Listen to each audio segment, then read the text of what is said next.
Well, 3 candidates are in the running for the Seattle police chief.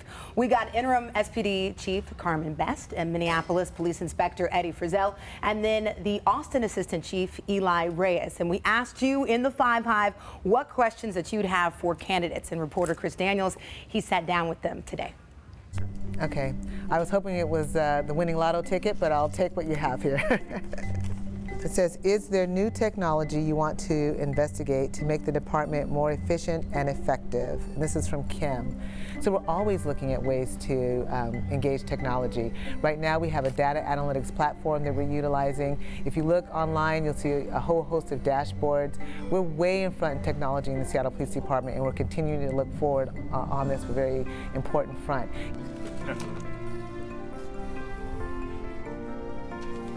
Okay, this question comes from Amanda. Do you have a plan to close the gap between community and police? Absolutely. The police department must reflect the community in which it serves, and that means you must recruit from those areas. I heard a statistic earlier today that of the indigenous population and the numbers that are on the police department that are unacceptable to me. When you have a proud indigenous people that Seattle rolls from, and they're not adequately represented on the police department, that's a no-go. So by going into the neighborhoods and again asking them, bring us your best and your brightest, and then I will build an avenue to law enforcement career for them to augment the department. Future police chief, pick one out there and read it. How will you have the police department engage with federal entities such as ICE? Will you assist or protest? That's from Jordan.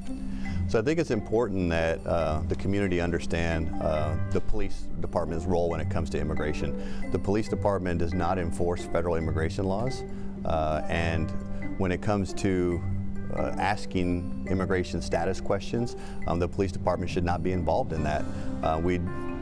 There is a role when it comes to criminal violations, when it comes to smuggling, human smuggling operations or drug trafficking operations. But as far as when it comes to enforcing federal immigration laws, the police department does not have a role in that.